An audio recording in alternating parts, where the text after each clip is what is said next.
Mateus, capítulo 11, nós vamos ler do primeiro versículo até o 6. Mateus 11, 6. De 1 ao 6. Eu aproveito para, mais uma vez, dar as boas-vindas aos nossos visitantes. Estou feliz de ver que sempre há algum visitante entre nós. É uma grande alegria ter vocês aqui. Sejam muito bem-vindos. Mateus 11, do 1 ao 6, todos abriram? Amém?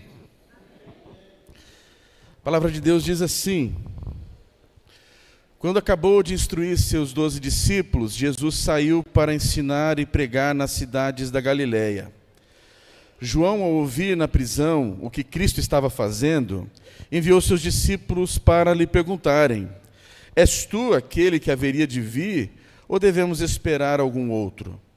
Jesus respondeu: voltem e anunciem a João o que vocês estão ouvindo e vendo. Os cegos veem, os aleijados andam, os leprosos são purificados, os surdos ouvem, os mortos são ressuscitados e as boas novas são pregadas aos pobres. E feliz é aquele que não se escandaliza por minha causa. Vamos orar. Santo Deus, obrigado, Senhor, por termos esta oportunidade de estarmos juntos mais uma vez para adorar ao Senhor, reconhecer o Senhor sobre as nossas vidas, as bênçãos que temos recebido, a necessidade que nós temos de mais do Senhor nas nossas vidas. E é o que nós queremos reconhecer aqui agora, que nós necessitamos mais da Tua Palavra nos nossos corações, nas nossas mentes, para sermos transformados, totalmente influenciados e moldados por ela. Desejamos, Senhor, nos afastar daquilo que nos distrai nesse mundo e não sermos conformados com este mundo, mas sermos transformados pela renovação da nossa mente. Por isso, fala conosco, abre o nosso entendimento e o nosso coração. É o que te pedimos, em nome de Jesus. Amém. Amém. É muito comum as pessoas falarem sobre Jesus. Se você for para a década de 90, vai precisar voltar um pouquinho no tempo, foram uma banca de jornais e você der uma olhada assim por cima, você vai ver pelo menos uma ou duas revistas com Jesus estampado na capa. Na Super Interessante era comum, era recorrente o nome de Jesus, tamanha curiosidade que se dá por volta desse nome. Eu fui lá atrás, nas bancas de jornais, porque hoje você teria de ver isso na internet. Esse assunto, Jesus, é sempre recorrente, é sempre interessante. Se você for até ali para a terra de Jesus, onde você talvez pense que a maioria é de judeus, então, portanto, não se falam muito sobre Jesus, pelo contrário, o assunto principal em Israel, nas academias, por exemplo, nas universidades, é Jesus. Eles estudam muito sobre essa figura. Os rabinos dizem que Jesus foi um judeu exemplar. Mas se você for falar com outras pessoas, você vai ver diversas opiniões, muita dúvida a respeito dessa figura. Uns vão dizer que ele é um profeta, outros vão dizer que ele foi um judeu ou um rabino modelo, um filósofo, um revolucionário, enfim. Muitas são as opiniões e naquele tempo isso aconteceu também. Muitos começaram a tentar entender quem era essa figura, esse Jesus de Nazaré. Será que ele seria o Messias? Esse ungido do Senhor prometido há tanto tempo? É natural que isso acontecesse, e como eu disse na semana passada, se eu estivesse lá, provavelmente eu também teria os meus questionamentos. Você talvez também teria o seu questionamento, porque você é um crente batista, então você gosta de Bíblia, você gosta de fundamentação nas Escrituras. Então o tempo todo você ia ficar pensando assim: será que este Jesus se encaixa nas profecias a respeito do Messias? Isso seria recorrente no seu pensamento. Natural. Agora, será que isso podemos dizer que isso é natural na vida deste homem chamado João Batista? Um homem que nasceu justamente para ser o precursor do Messias, aquele que anunciou a vinda do Messias e preparou o caminho para o Messias, aquele que veio porque um anjo anunciou que viria, o mesmo anjo que anunciou a chegada do Messias, aquele que um dia apontou para Jesus e disse: eis o Cordeiro de Deus que tira o pecado do mundo. É exatamente esse homem que parece estar com dúvidas agora. Um homem que tinha tudo para ter convicções, mas ele apresenta a dúvida: seria Jesus o Cristo?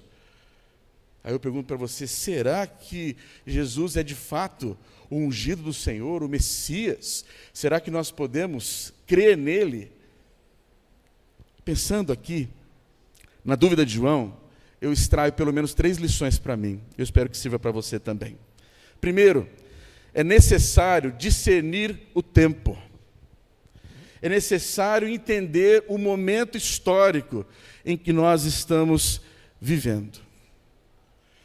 Vamos pensar um pouquinho mais como pode João Batista, depois de fazer afirmações tão veementes sobre Jesus, oscilar dessa maneira.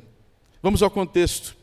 João ele está preso aqui, porque ele havia assessorado Herodes. E ele ali ouve falar daquilo que Jesus está fazendo, das obras de Cristo. E são justamente essas obras que o fazem ficar intrigado, que o fazem questionar, que causam dúvidas nele. Se percebe que aquelas obras causaram nele uma espécie de crise, porque as coisas não se encaixavam naquilo que ele esperava. Ele esperava algo diferente, tanto que, cheio de dúvidas, ele envia 2 de seus discípulos a Jesus para perguntar: és tu aquele que haveria de vir? Ou devemos esperar algum outro? Porque parece que as coisas não estão se encaixando. Nós estávamos esperando alguém diferente. E veja que ele mesmo diz isso em outro lugar. Se você for para Mateus 3, eu convido que você vá rapidinho para lá, coloque uma fitinha aí nesse texto principal e vá para Mateus 3. A partir do versículo 7, você vai ver ele dizendo, você vai ver aqui a narrativa.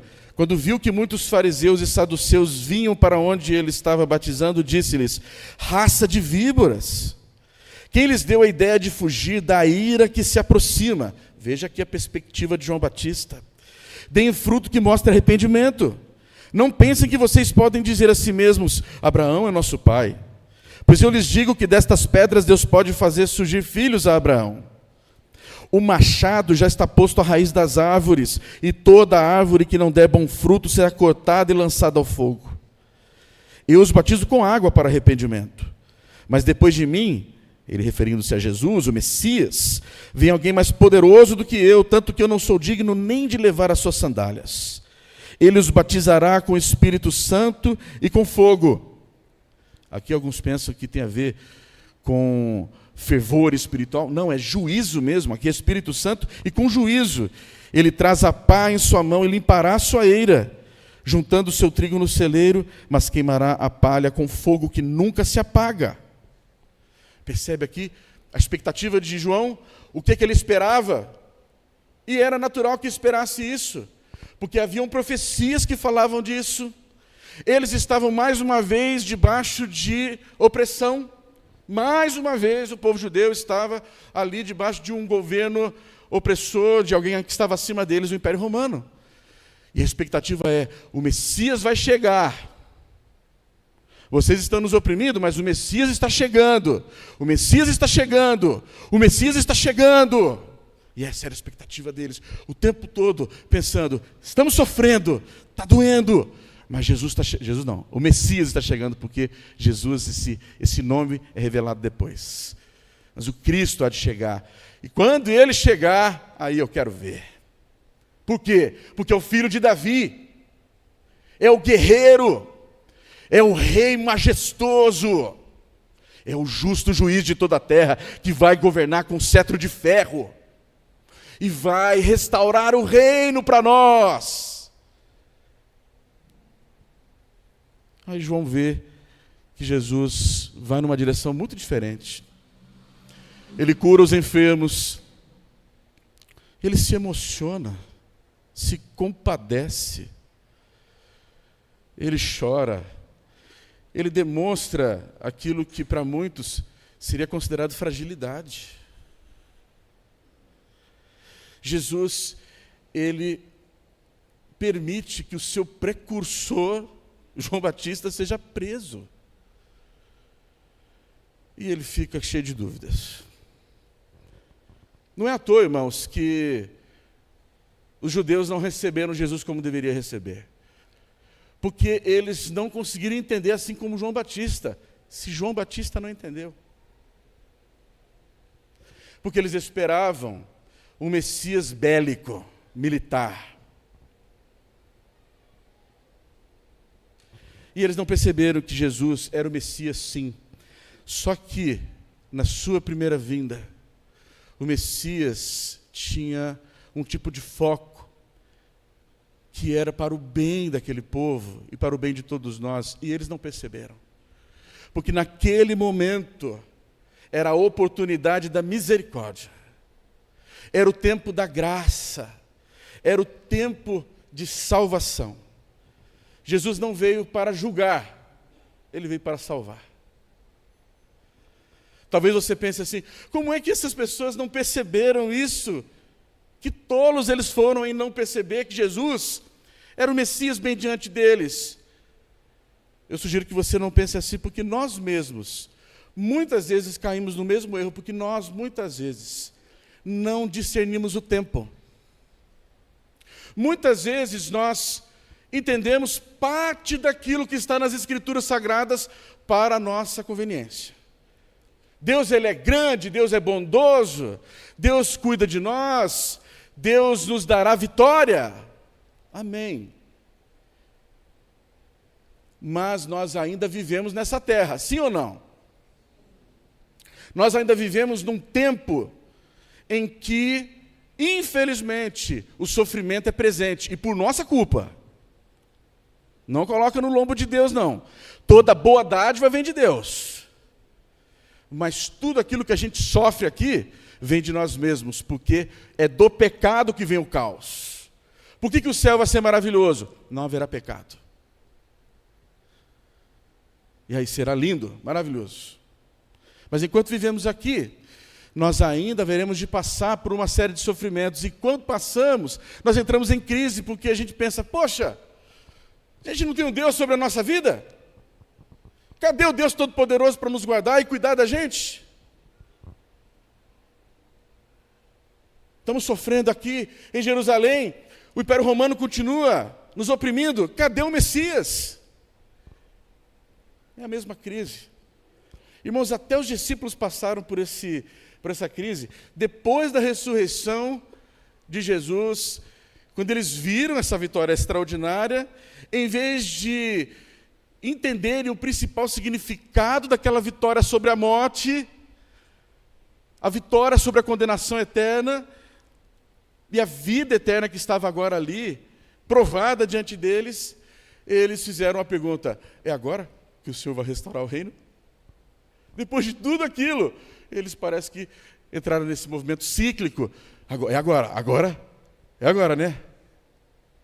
E Jesus responde: não lhes compete saber tempos, datas, mas vai descer sobre vocês agora o Espírito Santo, para que vocês sejam minhas testemunhas, para que vocês anunciem que agora, nesse tempo, é tempo de misericórdia, tempo de graça. Todos nós passamos por isso, irmãos.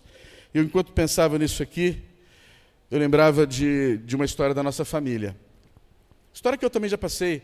Eu já contei aqui que eu fui assaltado na porta da igreja porque vim aconselhar um jovem, num horário que eu não estaria aqui, e fui roubado. E ainda tive que ouvir depois: poxa, Deus não protege nem os pastores? Tive que ouvir isso. A André participou, diz André.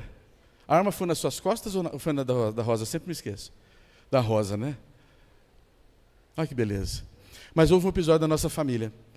Lá para os anos de 1900 e chá com bolacha. Quanto foi isso, pai? Eu pedi autorização para ele para contar. Quando foi? 70 e... 76. Meu pai veio de Recife para morar aqui. Ele morava em São José, namorava em Taubaté. Ô, benção, hein? Namorava em Taubaté e trabalhava como controlador de voo lá em Congonhas. Vida maluca. E aí, como ele namorava em Taubaté, ele também começou a congregar lá na primeira igreja batista de Taubaté. Ia para lá e servia naquela igreja. Numa das noites, quando ele volta para São José, eles moravam ali no Jardim Satélite, a casa havia sido saqueada. Roubaram a casa. E ele teve ali um pequeno momento de crise. Ele começou a se perguntar, poxa, mas o que aconteceu? Por que o senhor permitiu que acontecesse isso? Por que, já que eu estava fazendo o certo, eu estou indo à igreja. O senhor não podia mandar, isso aqui sou eu inventando, tá? Será que não daria para mandar um anjo, guardião ali, só para, aqui ninguém rouba não, porque meu servo está lá na igreja, enquanto ele está lá, eu estou cuidando aqui.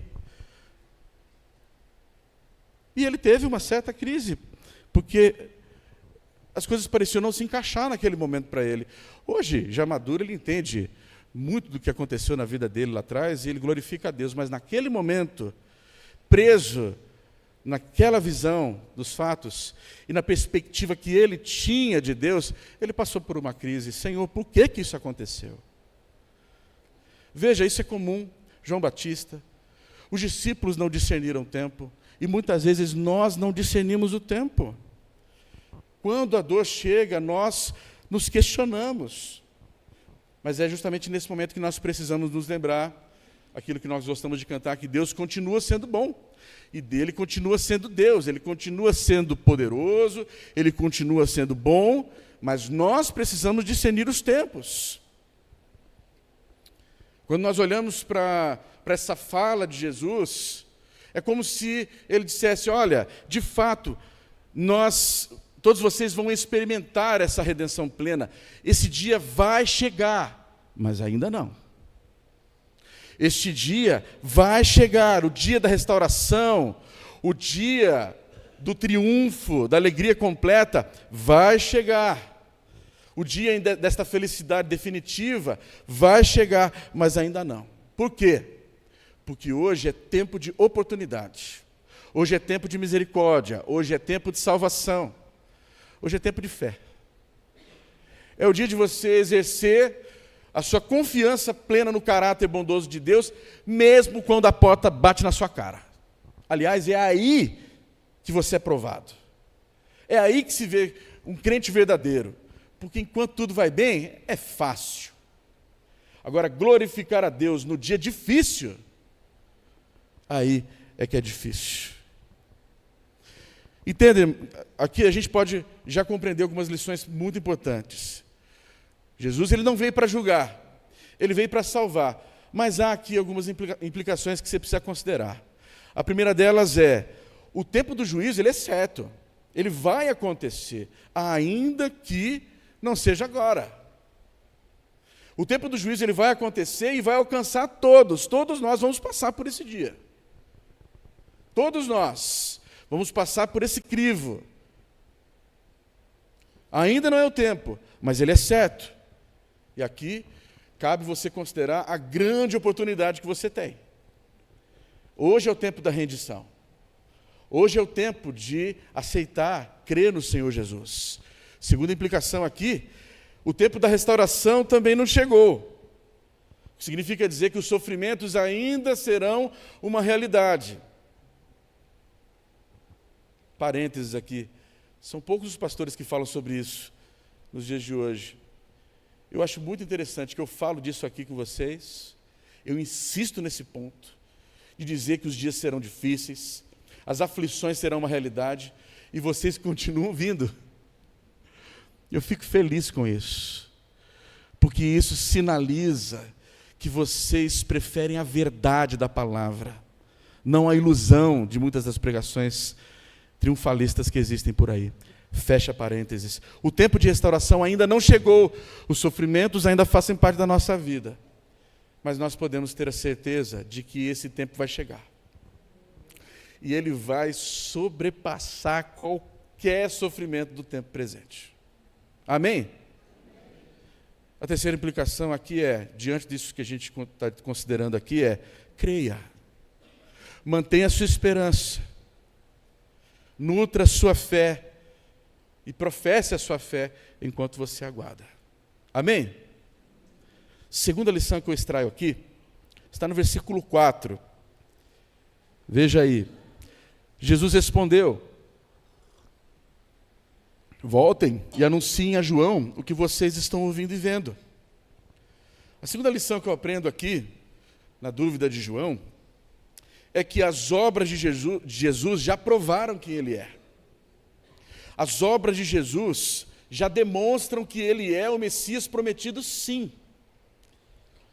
Nós podemos entender aquilo que é crise na vida de João, porque ele faz uma leitura das Escrituras, das profecias, ainda que ele não tenha entendido o todo dessas profecias. Porque, de fato, o Messias vem para julgar a terra. Mas não naquele momento e não neste. Nós estamos num período de graça, num período de favor imerecido. Nesse momento da história em que Jesus está ali, ele está ali para anunciar as boas novas do reino dos céus. Para dizer que existe um reino, mas que este reino ele é, sobretudo, implantado no coração de cada um de nós, e que ele é existente aqui nessa terra, mas não de modo pleno. Já existem súditos do reino dos céus aqui. Esses súditos são aqueles que creem. Não apenas creem, mas são aqueles que permitem que o reinado do Cristo seja uma realidade na sua vida. Não adianta você dizer assim: eu creio em Jesus, pronto, já sou do céu. Não é bem assim, não.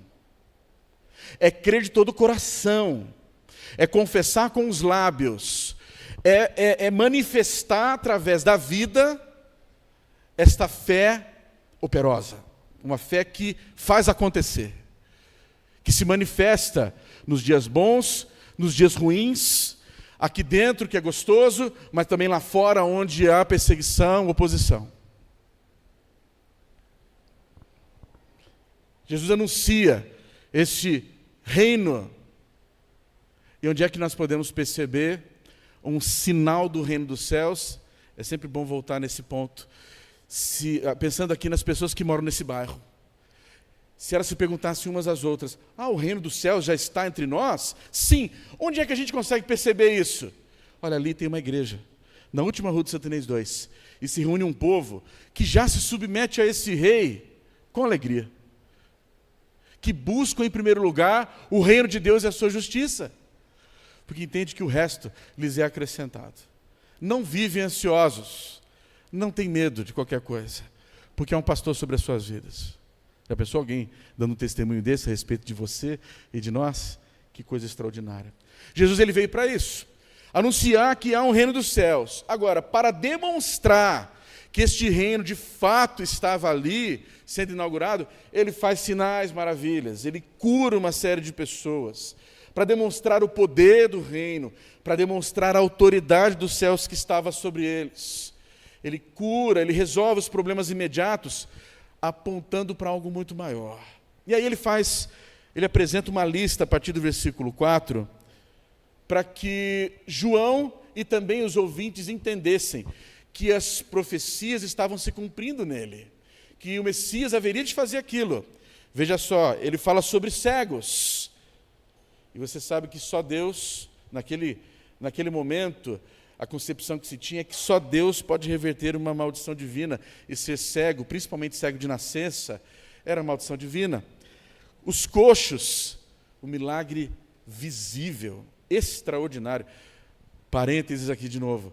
Às vezes eu vejo alguns programas de televisão onde alguns pastores fazem curas. Eu tenho um lado masoquista, às vezes eu gosto de assistir essas coisas, não sei porquê. E aí eles curam geralmente assim, é um caroço aqui, um caroço ali, é uma coisa que ninguém vê, uma dor de cabeça. Deus cura dor de cabeça? Cura? Sim. Deus cura um problema nos ombros? Deus cura caroço, tira caroço? Está tudo certo, não tem problema. Mas é difícil você ver um paralítico voltando a andar, né? Podia aparecer um negócio desse para a gente dizer assim: tá, Agora a gente está vendo um negócio extraordinário. Jesus, ele curou coxos, milagre visível, extraordinário. Leprosos, impuros diante daquela sociedade, um símbolo aqui da impureza do pecado. Curou surdos, diz aqui o texto, o que impedia essas pessoas de ouvir o Evangelho, as boas novas de salvação. Fala aqui dos pobres, boa notícia, aqueles que eram miseráveis. E mortos, fala de ressurreição de mortos. Quem é que pode ressuscitar morto? Só Deus.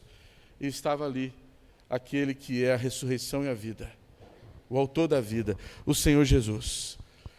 O que é que ele está fazendo aqui, irmãos? Ele está lembrando tanto aqueles judeus como ao próprio João, uma promessa muito conhecida deles, que se referia à era messiânica, que está descrita em alguns textos, como, por exemplo, Isaías 35, versículo 5.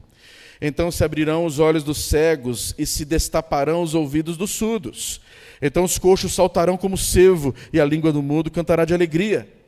Falando aqui da era messiânica. Isaías 26, 19. Mas os teus mortos viverão, seus corpos ressuscitarão. Vocês que voltaram ao pó, acordem e cantem de alegria. O teu orvalho é orvalho de luz, a terra dará à luz os seus mortos. Isaías 61, 1.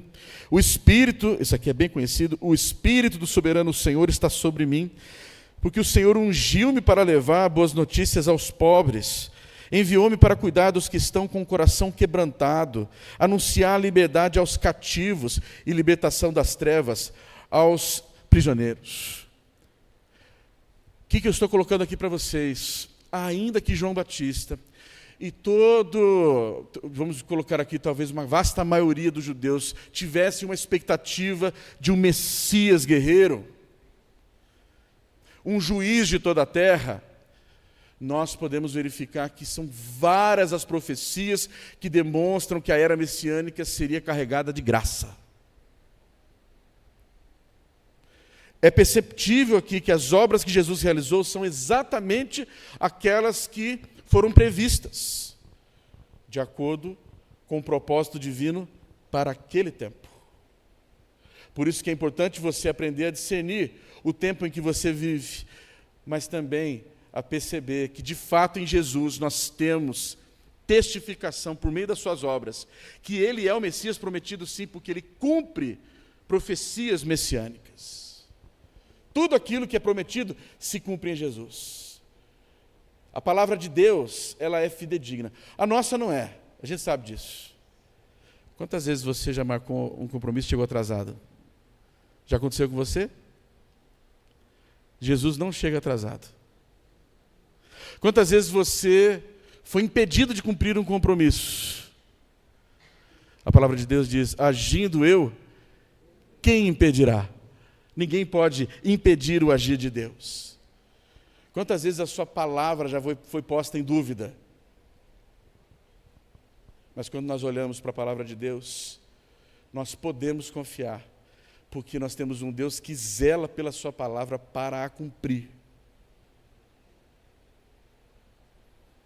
Eu me lembro quando fui comprar o meu primeiro carrinho, e aí o rapaz da agência falou, você tem que passar no despachante. E eu falei, tem que passar no despachante por quê? Inclusive você tem que pagar R$500 para o despachante. Oxe, R$500? E eu, aqui, ó. Falei assim, eu não vou pagar nada, eu não posso fazer eu sozinho? Pode. Fui lá e fiz sozinho. Me arrependi. Já aconteceu com vocês? Não.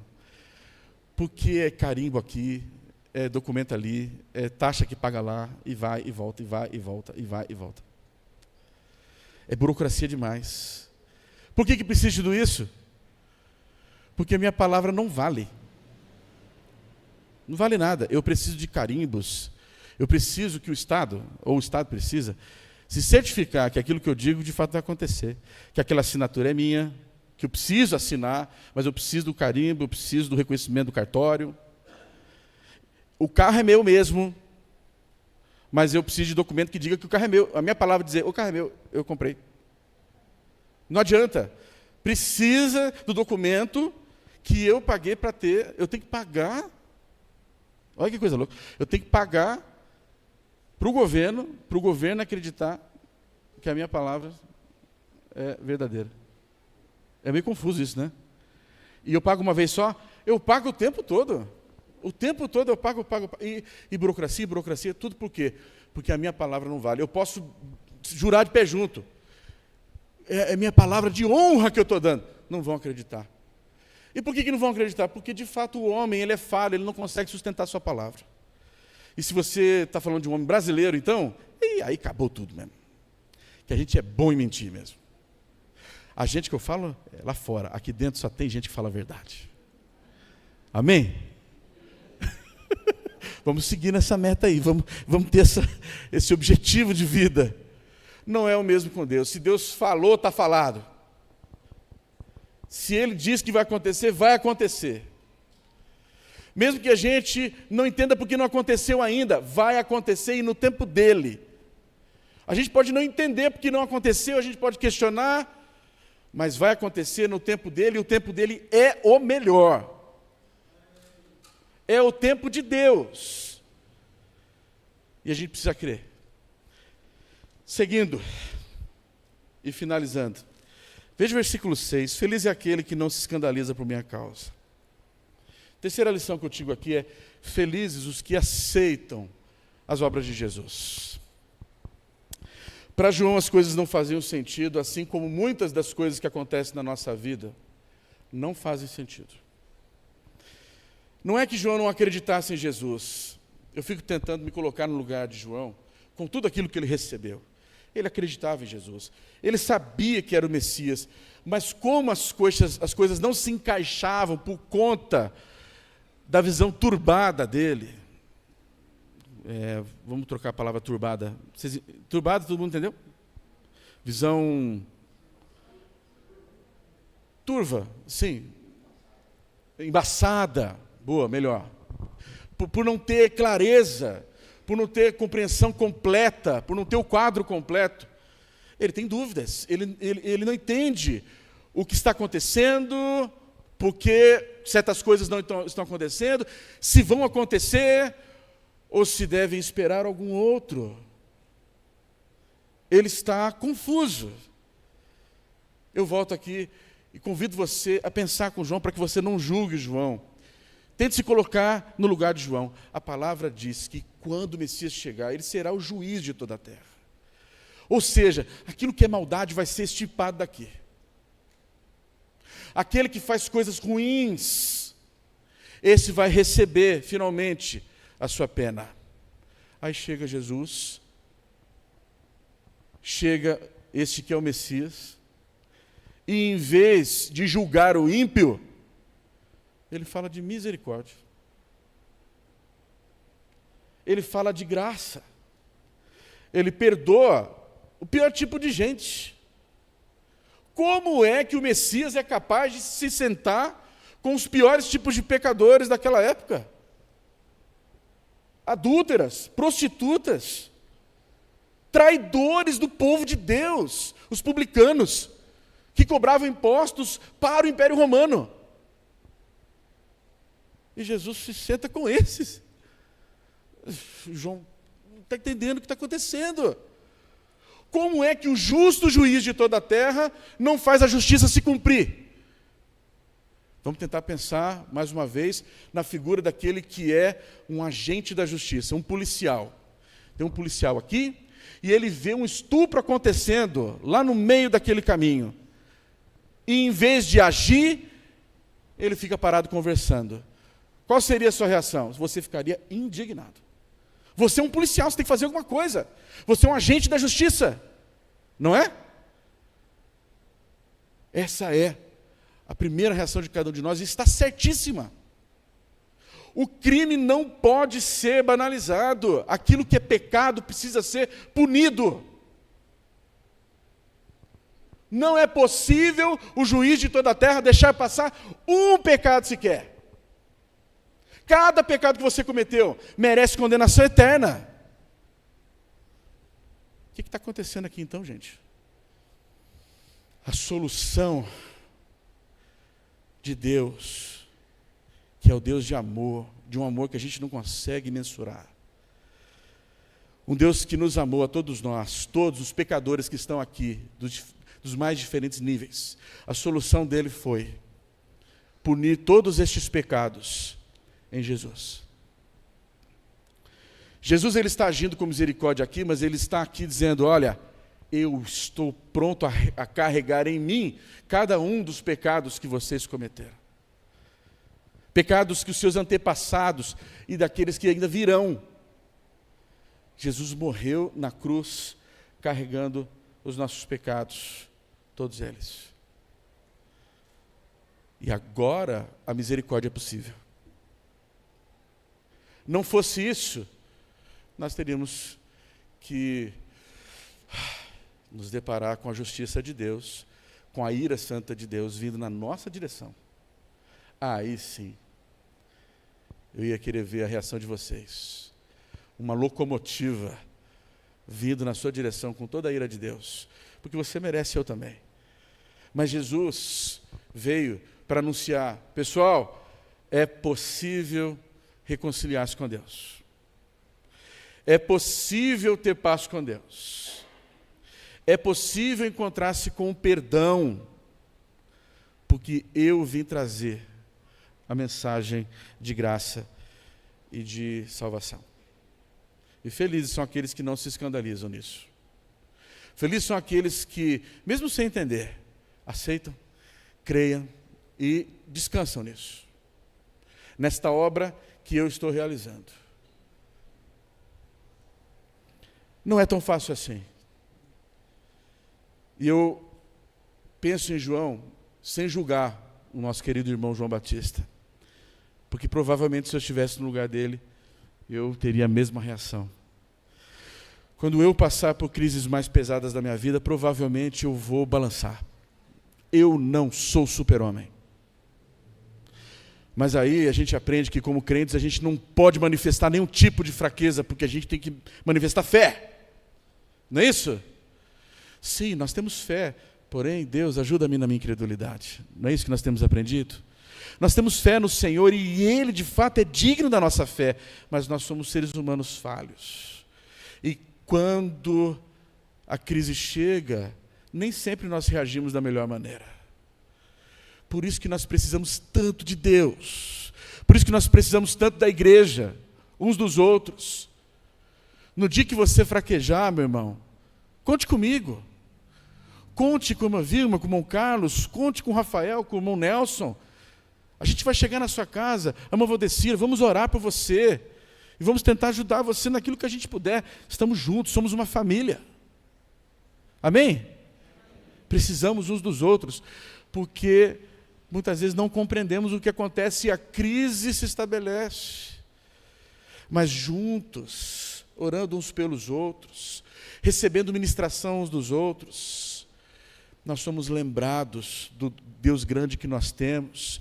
E mesmo sem compreender por que estamos passando pelo que estamos passando, nós podemos aceitar e descansar na obra de Deus. Nossa grande crise é porque a gente não tem o controle da vida nas nossas mãos, e a gente quer ter. A gente não tem o quadro completo, a gente não tem a onisciência, a gente não tem todas as respostas, e a gente quer ter. E a crise se estabelece. Eu quero convidar você a descansar no Senhor, a crer, a não se escandalizar com as situações que você passa, ou com a falta de respostas que talvez você experimente, mas a crer no Senhor e descansar na obra dEle. Crer que de fato, nesse momento que a gente vive, o sofrimento ele é possível sim, é duro, mas vai chegar o momento de redenção plena. Quando esse dia chegar, você vai fazer assim, ó. Agora eu entendi. Perdoe-me, Senhor, porque eu falei tanta bobagem, porque eu agi da pior maneira, eu não confiei na sua palavra. Vamos tentar, desde já, confiar na palavra do Senhor, crendo que o melhor de Deus já veio e está por vir, que é o Senhor Jesus. E quando Ele voltar, aí sim, nós vamos experimentar o desfecho que todos esperam, que é essa restauração completa.